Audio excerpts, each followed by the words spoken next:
peuple jeunesse Kamit, c'est Doumbouya Fakoli Doumbouya, ton père, ton grand-père et peut-être ton aîné. C'est à toi que je m'adresse essentiellement. Écoute bien ce que je vais te dire. Jeunesse Kamit, il y a le triptyque du temps, le passé, le présent et le futur. Du présent naît le futur. Le présent est né du passé.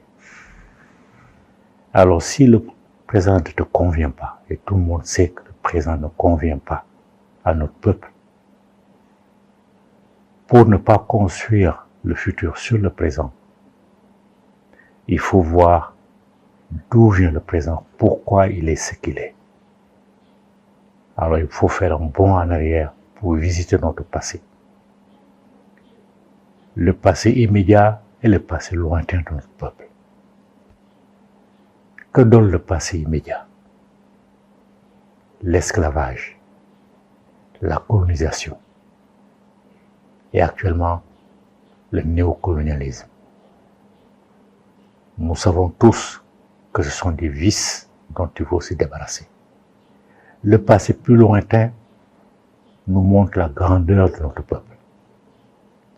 Alors pour se construire, pour exister dans la vie, il faut être soi-même. Donc il faut aller découvrir ce que nous étions avant. Avant d'y aller, on va voir ce que le passé immédiat nous a réservé. L'esclavage transsahárien et transatlantique. L'esclavage transatlantique a fait 200 millions de morts, mais les minimalistes disent que ce sont 6 millions ou 12 millions de morts, tout simplement pour négliger, pour mépriser cette date, parce qu'ils le comparent aux victimes du nazisme. 6 millions de morts. Dieudonné Mbala Mbala, un Africain humoriste du Cameroun très connu, pour le répondre, a dit: dans ce domaine-là, les Noirs sont hors compétition. Donc tout ça pour nous rabaisser. Ils veulent faire prévaloir la thèse des minimalistes. Donc quand nous sommes sortis de l'esclavage avec toutes ces horreurs, d'ailleurs j'en profite pour signaler qu'un des bateaux esclavagistes s'appelait Jésus. Quand nous sommes sortis de l'esclavage, il y a eu la colonisation avec ses horreurs aussi. La colonisation qui a enlevé à notre pays toutes ses richesses naturelles, ou presque, plus sa jeunesse, qui est allée combattre dans les rangs de la France coloniale, sous domination de l'Allemagne nazie. Et à cette époque, encore existait le code noir, qui a perduré de l'esclavage jusqu'à là. Le code noir, où l'être humain noir était considéré comme un meuble. Après la colonisation, après est venu le néocolonialisme, avec les indépendances fictives données à nos États. Nos États dirigés par des francs-maçons de la pire espèce, qui sont encore dirigés par des francs-maçons de la pire espèce. Donc tu vois, jeunesse Kamit, que notre passé est mauvais et que le présent est conçu sur ce mauvais passé-là. Donc pour construire un avenir conforme à nos intérêts, il faut retourner en arrière dans le passé lointain pour découvrir qui nous étions. Et là, nous savons tous que nous étions la première puissance civilisationnelle au monde et que tout le monde est venu puiser chez nous. Je veux parler de l'Égypte. On parle souvent de l'Égypte parce que c'est l'Égypte qui a laissé des traces écrites sur lesquelles nous pouvons nous baser. Donc nous étions les premières filles, les premiers garçons de la terre. Et l'homme blanc n'est rien d'autre qu'un nègre délavé qui a perdu sa mélanine. L'homme blanc le sait. Voilà pourquoi l'homme blanc, pour inverser la situation, a fait des contre-vérités historiques et des impostures théologiques.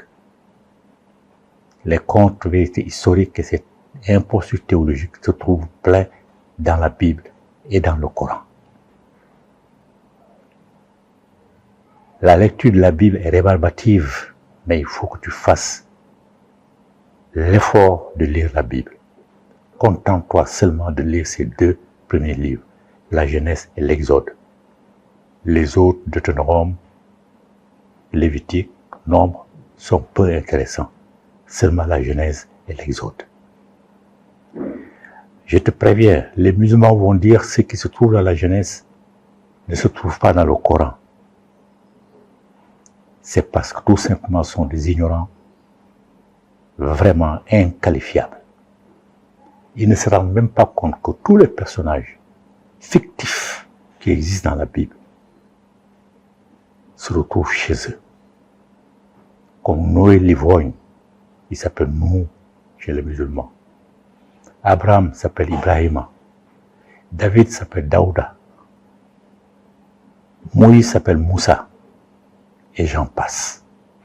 Ça veut dire que le Coran valide tout ce que la Bible a dit. On a un ami combattant du groupe qui s'appelle Pierre Nilon, qui a failli devenir prêtre. Il a fait des études poussées. Au moment de franchir la porte, il a été interpellé. Sans doute par les ancêtres, il est revenu en arrière. Donc il connaît du bout des doigts le contenu de la Bible. Et le contenu, naturellement, des avatars de la Bible. La Bible a des avatars. Quand je parle de la Bible, je dis la Bible et ses avatars. La Bible, c'est l'Ancien Testament. Ses avatars sont le Nouveau Testament et le Coran. Il dit, ce n'est pas la peine de perdre son temps à montrer les carences, les mensonges du Coran, parce que tu es obligé de faire la même chose avec le Nouveau Testament, et ensuite la même chose avec l'Ancien Testament. Il dit, il faut être un bon karatéka, tu donnes un coup fatal à l'Ancien Testament, et tout s'écoule, tout l'édifice s'écoule. Voilà pourquoi nous allons surtout parler de l'Ancien Testament. Les contre-vérités historiques et les impostures théologiques commencent par la Genèse chapitre 9, qui retrace l'histoire de Noé, l'ivrogne Noé. Tout le monde le connaît, qui a eu 3 enfants, dont Cham, ancêtre des Noirs, et Noé a destiné Cham et sa descendance pour l'éternité à l'esclavage de l'homme blanc, des Sémites et des Indo-Européens. Comme je te l'ai dit, si tu n'as pas perdu de vue ce que je t'ai dit, nous sommes les premières créatures au monde. Nous ne sommes même pas des créatures, parce que chez nous, la création n'existe pas. On en parle, on utilise le nom, mais il n'existe pas.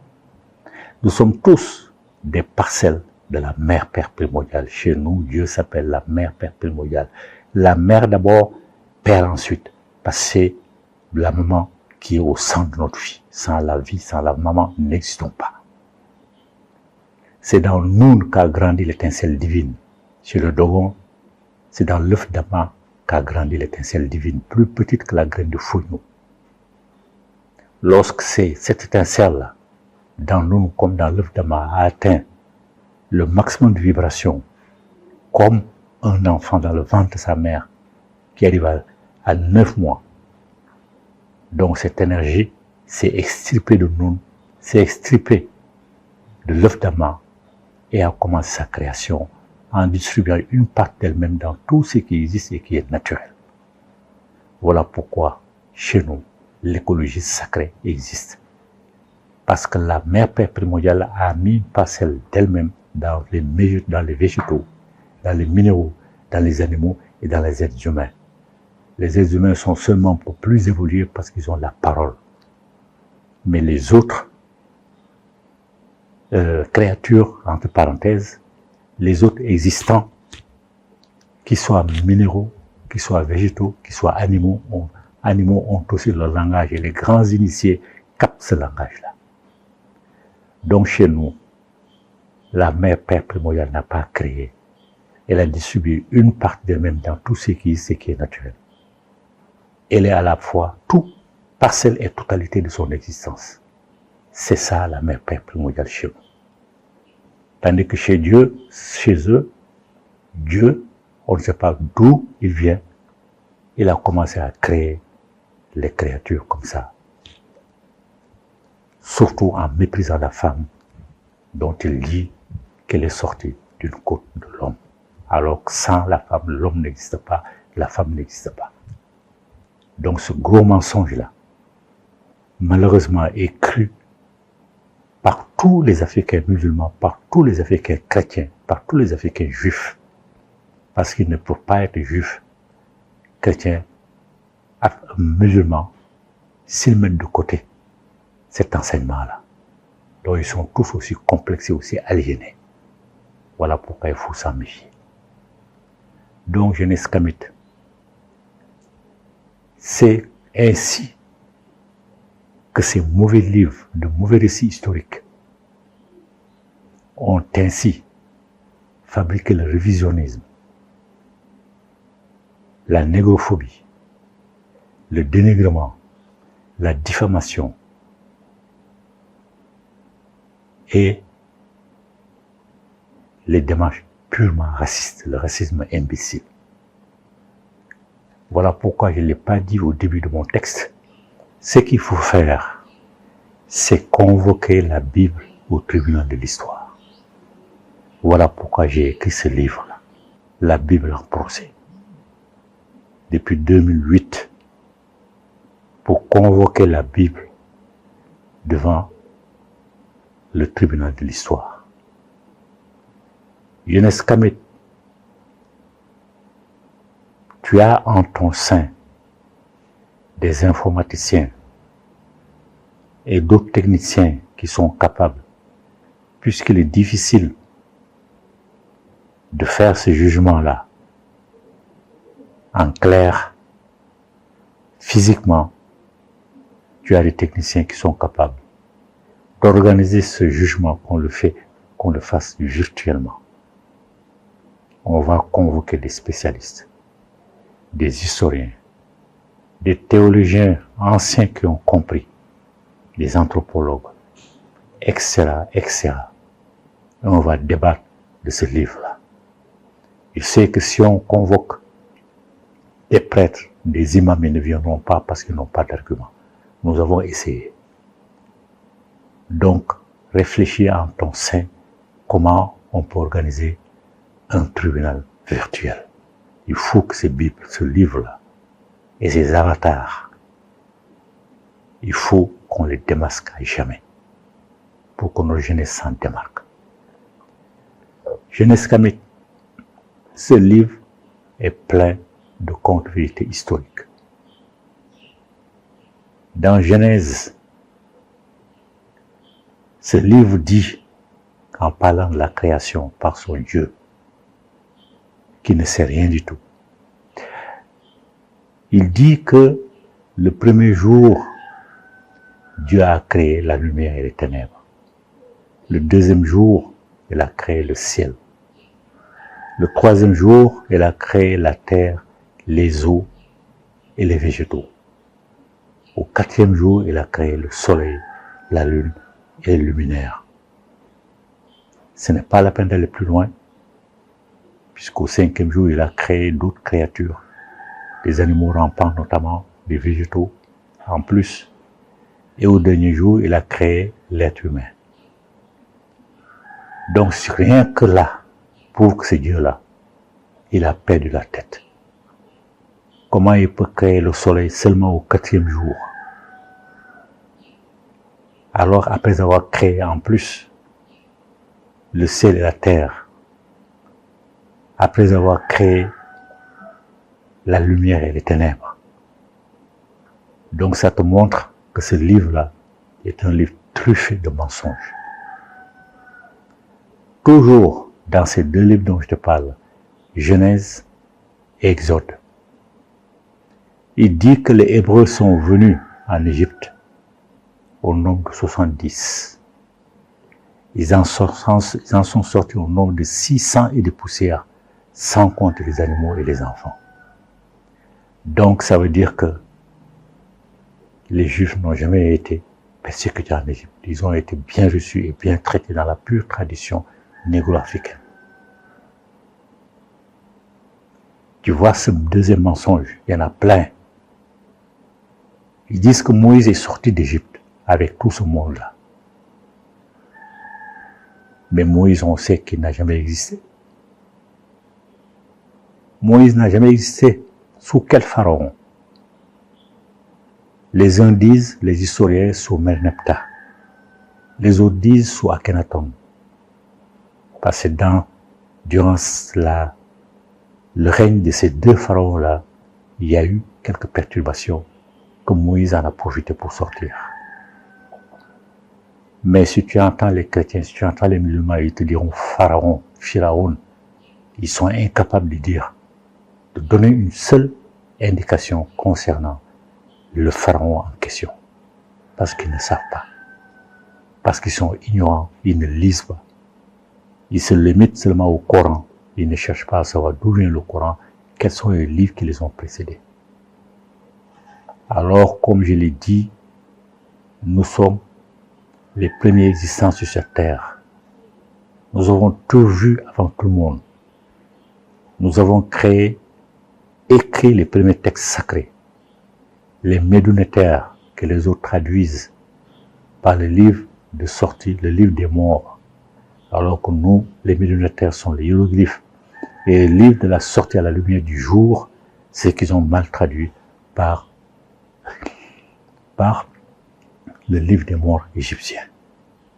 Plus de 3000 ans avant la création, avant l'écriture de le premier livre qui s'appelle la Bible éloïste, la version éloïste, 9e siècle avant l'ère chrétienne. Donc plus de 3000 ans avant, nous avons écrit nos premiers textes qui existent encore. Ces gens-là croient bêtement à ce que ces livres leur disent. Certains entrevoient la vérité, mais ils ont peur d'assumer et de revenir en arrière. Donc dans cette même Bible, dans l'Exode ou dans la Genèse, ils ont un personnage qui s'appelle Joseph. Il dit que Joseph a tellement épaté Pharaon que Pharaon lui a confié le pays. Il dit que c'est le même Joseph qui a réussi à éradiquer la famine qui frappait l'Égypte, notamment. C'est-à-dire ce livre-là est plein, comme je l'ai dit, de contes, vérités historiques et d'impostures religieuses. Ce livre-là ne vaut rien, il est dangereux pour nous. Jeunesse Kamed, il faut que tu le saches. Il faut que tu te débarrasses de ce livre-là. Il faut que tu te débarrasses de son enseignement qui est faux du bout à l'autre, du début à la fin. Tout l'enseignement qui est là-dedans est faux. Même un romancier qui vient de commencer sait écrire un texte plus cohérent. Il n'y a aucune cohérence dans ces livres. Et leur lecture est rébarbative, mais il faut avoir le courage quand même de lire un peu pour te faire une idée de ce que nous disons. Le Coran a repris les mêmes bêtises, puisque le Coran reconnaît tous les personnages de la Bible. Et la Bible a 3 versions. La version éloïste, la première, 9e siècle avant Jésus-Christ. La version éloïste, la seconde, 7e siècle avant Jésus-Christ. La version sacerdotale, la 3e, 6e siècle avant Jésus-Christ. Il y a plein de contradictions entre ces livres-là. Si tu prends le Nouveau Testament, il y a les évangiles canoniques de Marc, de Matthieu, de Jean et de Luc, et les épîtres de Paul. Tous les autres évangiles de Matthieu, de Pierre et d'autres, environ une dizaine sont considérés comme des évangiles apocryphes. C'est-à-dire qu'il y a plein de contradictions entre elles et entre les évangiles canoniques. Le Coran, c'est un calife, Othman, Abu Bakr ou Othman, qui a rassemblé beaucoup de versions qui circulaient et qui a réussi à faire un Coran plusieurs années après la mort du prétendu Mahomet. Donc, aucun de ces textes-là, dont ils prétendent qu'ils sont révélés par Dieu qui a dicté par l'intermédiaire de l'ange Gabriel ou par l'intermédiaire d'un autre ange qui a dicté ces messages, aucun de ces textes n'est en réalité d'inspiration divine. Ce sont des êtres humains qui sont levés, qui ont écrit ce qu'ils ont voulu, qui ont voulu nous faire croire à l'existence historique de certains personnages. Jeunesse Kamite, je t'invite à regarder les coïncidences qu'il y a entre ces personnages les plus importants. Moïse, Jésus et Mahomet. Les peuples où ils ont vécu, aucun de ces peuples n'a jamais écrit une ligne d'écriture les concernant. Ça veut dire qu'ils n'existent pas, qu'ils n'ont jamais existé. Eux-mêmes, leur Dieu les a choisis, certainement pour leurs compétences, pour leur intelligence, mais aucun d'eux n'a écrit une seule ligne de sa propre main. Aucun d'eux n'a laissé des enfants mâles. Les biographes de Mahomet s'y sont essayés, mais de peur que la vérité éclate, ils ont tué tous les enfants mâles et les ont éliminés un à un. Ces trois personnages-là ont d'autres traits communs qui prouvent que non seulement ce ne sont pas des humains, mais qu'ils n'ont jamais existé. Ce ne sont que des légendes. Que des légendes. On trouve encore la momie des pharaons. On trouve leur momie. Mais eux, protégés de Dieu, où sont leurs momies? Les Arabes te diront que Mahomet est enterré à Médine, mais qu'est-ce qui prouve qu'il y a le corps de Mahomet? C'est-à-dire ces gens-là prennent les Africains pour des idiots et ils ne se trompent pas par les Africains. La plupart se conduisent comme des idiots et croient en ce que disent les ancêtres des autres. Ils considèrent qu'ils sont tombés avant-hier seulement et qu'ils sont le produit de malédiction. C'est ça qu'il faut rejeter, jeunesse Kamite.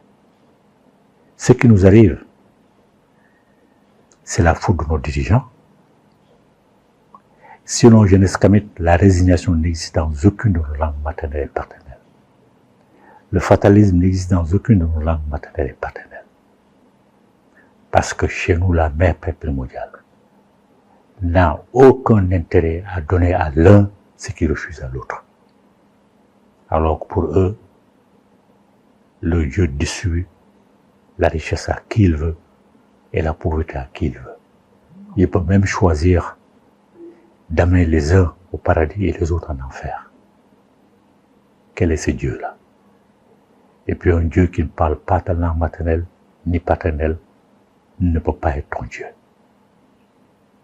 Il faut refuser ces enseignements bidons, criminels, dépersonnalisants. Jeunesse Kamite, regarde les Asiatiques. En se reposant sur leurs ancêtres, les bouddhistes, les shintoïstes, les hindous, ils sont des peuples fiers, des peuples qui sont eux-mêmes des peuples qui se font dicter aucun enseignement venant de l'extérieur, des peuples qui sont éloignés de leurs colonisateurs. C'est ça que nos dirigeants doivent faire.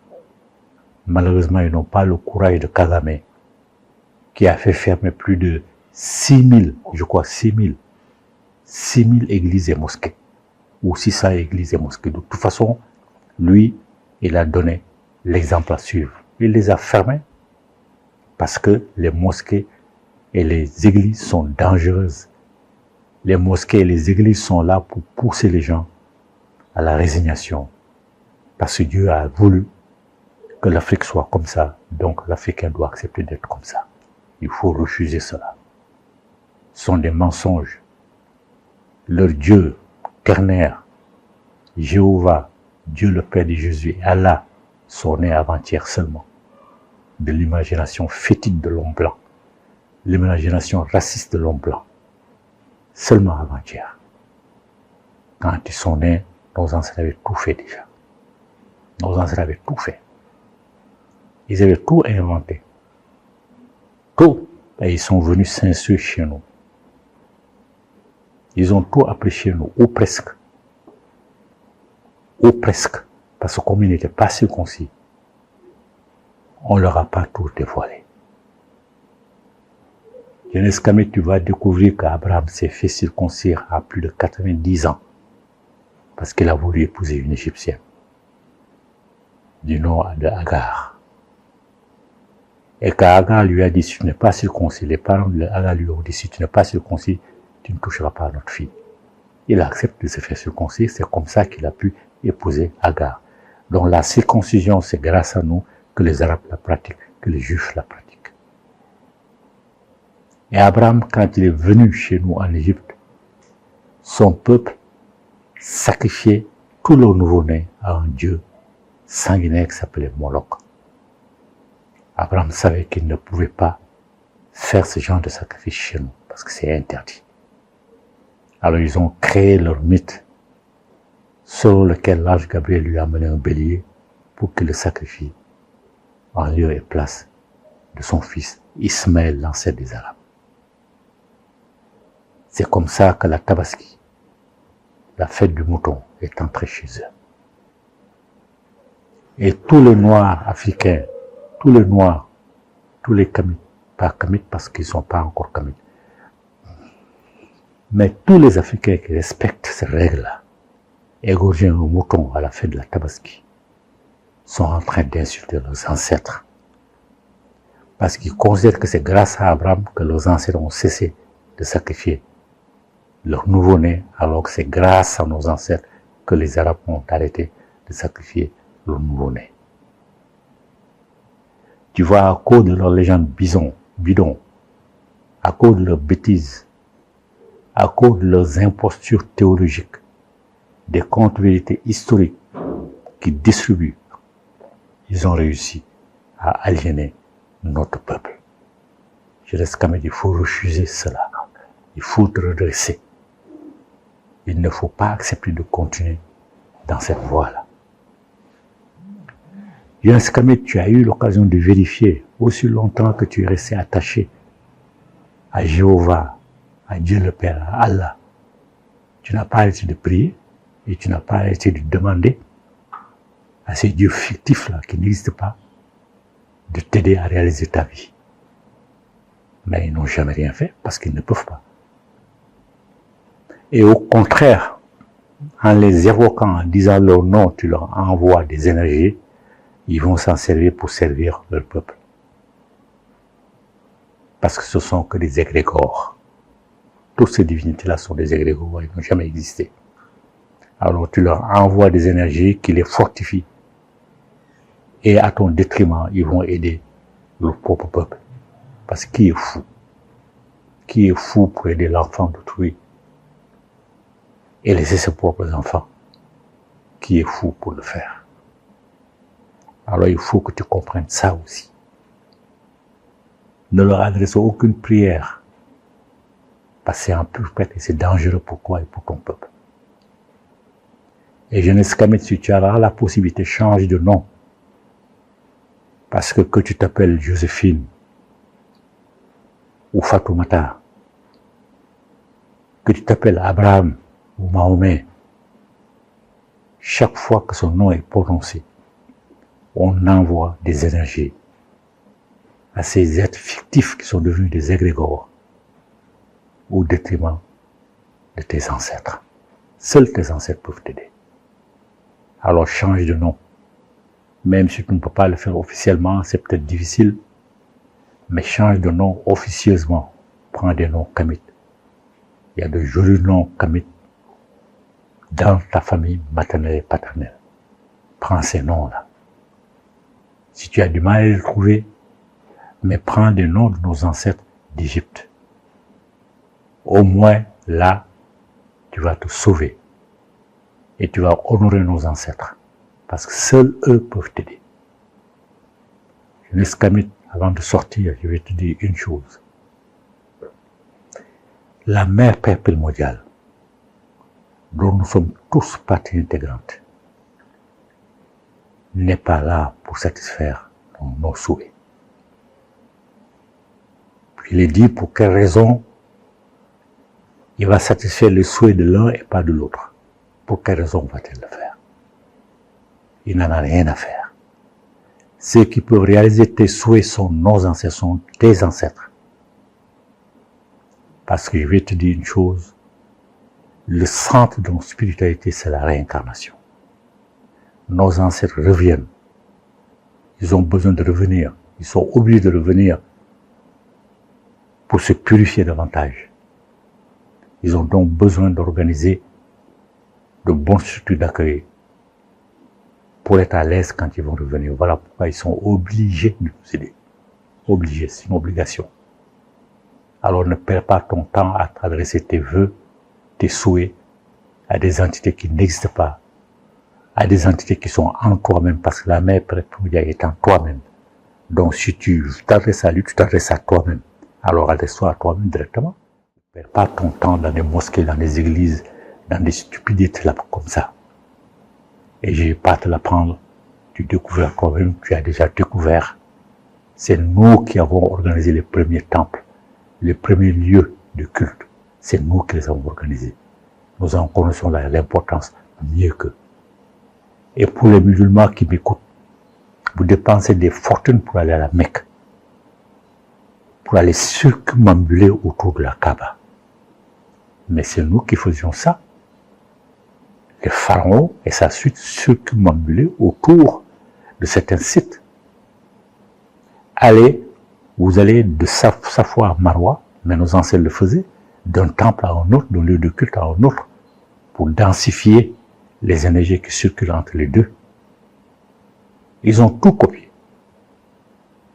Et maintenant, ils nous font croire que ce sont eux qui ont tout inventé. Et puis, dépenser des millions pour aller rendre hommage aux ancêtres d'autrui, alors que le village est là tout près. Mais c'est de la stupidité, c'est de l'ignorance pure et simple. Il faut sortir de cette logique-là. Si tu ne peux pas aller au village, demande à tes ancêtres de t'aider là où tu es. Fais-leur une libation. Offre-leur quelque chose, un coq, une poule, si tu en as la possibilité, ou promets-leur de leur offrir un coq, une poule, s'ils t'aident. Ce sont nos ancêtres qui sont là pour nous, pas la mère Père primordiale. Donc aucun Dieu n'est là pour nous, aucun Dieu n'est capable de satisfaire nos souhaits. Aucun. Et quand ils parlent de leur enfer, c'est des stupidités. L'enfer n'existe pas, ils ont copié ça chez nous, mais ils ont mal copié. Ils ont pris l'enseignement destiné aux enfants. Pour faire peur aux enfants, ils ont pris cet enseignement-là, ils ont mis dans leur enseignement. Quant au chant Diallo, au chant des Souchés, c'est qu'ils l'ont copié, ils en ont fait le jardin d'Éden. Ils en ont fait leur jardin. Alors que c'est nous qui avons créé ces enseignements-là. Ils parlent du paradis, mais c'est nous qui avons créé le paradis. Tu as entendu parler de Bouddha? Bouddha était noir, aussi noir que l'une des plus noirs d'entre nous. Bouddha était noir. Les bouddhistes disent que Bouddha s'est réincarné plus de 500 fois avant de rejoindre le nirvana. Le nirvana, chez nous, c'est le retour fusionnel à la mère Père primordiale. C'est quand, au fil de ta réincarnation, tu as réussi à nettoyer totalement ton être vital, l'énergie qui a été mise en toi. Là, tu as vu que le défunt passe à la place de vérité. Il y a la marde qui est là, qui pose sa plume d'oiseau sur le plateau de la balance. Et c'est le cœur de l'être humain qui est posé sur l'autre plateau. Il doit être aussi léger, sinon plus léger que la plume de la marde. Et il est forcément, sinon il n'arriverait pas à cet endroit-là. Ce qu'ils appellent le jugement dernier. Mais pour eux, le jugement dernier, c'est à chaque mort. Alors que c'est fou. À chaque mort, c'est un jugement individuel. On mesure ce qu'on a accompli. On mesure les corrections qu'on doit faire et on revient pour les corriger. Donc, la place de vérité, c'est là, entre parenthèses, le jugement dernier. Et celui qui arrive là-bas a forcément atteint le degré de purification ultime, sinon il ne serait pas devant les divinités, devant les représentants de divinité, puisqu'il y a les 42 noms qui sont représentés par leur divinité, qui ont dicté à la marque ces 42 commandements. Ça veut dire qu'on les a tous accomplis. Donc, tous ces enseignements-là, ce sont nos ancêtres qui les ont créés. Quant à l'enfer maintenant, l'enfer, c'est quand nous avons commis trop de péchés. Péché n'existe même pas. Mais quand nous avons commis, quand notre cœur nous a dicté trop de pensées négatives, trop de paroles négatives, trop d'actes négatifs que nous avons posés au fil des réincarnations, un moment arrive où il n'est plus possible de nettoyer cette parcelle qui a été mise en nous. Alors on subit la seconde mort. La seconde mort, ce qu'ils appellent enfer, on ne revient plus.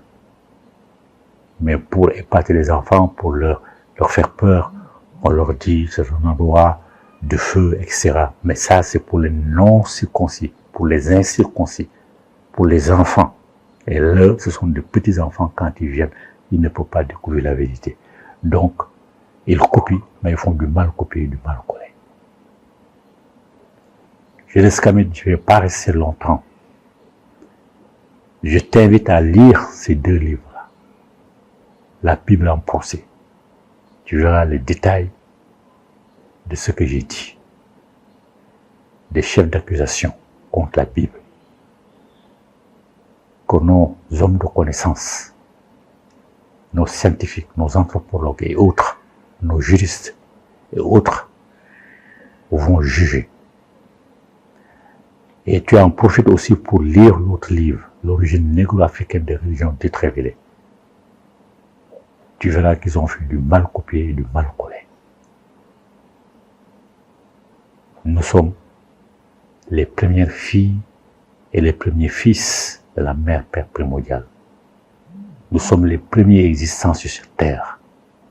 Toutes les autres races sont des négresses et des nègres délavés. Ce n'a rien de racisme, mais c'est la stricte vérité. Et c'est par jalousie qu'ils ont essayé de traverser l'histoire, de se mettre à notre place, de considérer qu'ils sont supérieurs alors qu'ils ne sont rien du tout. Alors sois fier de toi, sois fier de tes ancêtres.